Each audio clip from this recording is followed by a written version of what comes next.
Bonjour à tous et bienvenue dans cette vidéo au cours de laquelle nous allons voir quelles sont les forces et les faiblesses des punaises de lit pour pouvoir s'en débarrasser. Avant de rentrer dans le détail des forces et des faiblesses des punaises, un petit point sur leur cycle de vie s'impose. Une punaise met environ un mois à passer du stade d'œuf à l'âge adulte. Pour cela, elle passe par 5 phases transitoires. Entre chacune de ces phases, la punaise change de peau. C'est pour cela qu'un des moyens de les repérer est de détecter les restes de leur mue. Au cours de chacune des phases, la punaise doit effectuer au moins un repas, et une fois adulte, elle piquera tous les 3 ou 4 jours pour pouvoir pondre. Maintenant que vous avez ça en tête, regardons les forces des punaises. La première force des punaises, c'est bien sûr leur taille.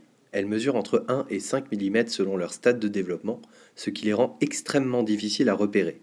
Par ailleurs, elles sont très fortes à cache-cache et peuvent s'abriter dans un interstice de l'épaisseur d'une carte de crédit, ce qui rend les traitements extrêmement complexes car il est difficile de les atteindre avec l'insecticide. Leur deuxième force, c'est leur libido débordante qui ferait pâlir de jalousie un couple de lapins. Une punaise adulte pond en moyenne 5 œufs par jour, ce qui explique pourquoi les infestations de punaises peuvent s'aggraver très rapidement. Troisième force, les punaises sont de vrais petits vampires voraces. Nous l'avons vu tout à l'heure, mais pour se développer, une punaise va vous piquer en moyenne tous les 3 ou 4 jours. Les punaises de lit sont aussi conquérantes. Si elles ne trouvent pas à manger dans la pièce dans laquelle elles se sont logées, elles n'hésitent pas à se déplacer, soit au sein d'un même appartement, soit dans les appartements voisins. Dernière force, et pas des moindres, les punaises sont très résistantes. Elles supportent la plupart des insecticides et peuvent survivre 1 an et demi sans manger. Bon, mais elles ont quand même bien un ou deux points faibles. Bien sûr, elles en ont, et c'est tant mieux, car c'est ces points faibles que vous allez exploiter pour vous en débarrasser. Le premier d'entre eux, c'est que les punaises ne savent ni sauter, ni voler. Ça paraît léger comme point faible, mais ça veut dire que par exemple, une bande de scotch double face est un obstacle infranchissable pour une punaise de lit. Deuxième point faible majeur, les punaises ne savent pas faire de trous. Donc par exemple, si vous stockez vos vêtements sains dans des sacs hermétiques, elles seront incapables d'y entrer.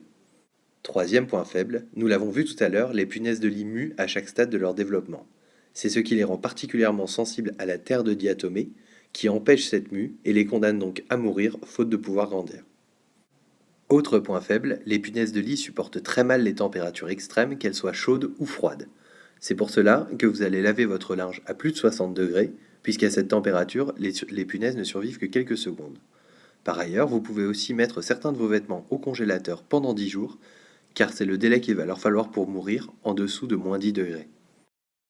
Enfin, dernier point faible et non des moindres, les punaises émettent une odeur. C'est ce qui permet de recourir à la détection canine pour savoir exactement où elles sont localisées dans votre logement et traiter de manière plus ciblée et plus efficace.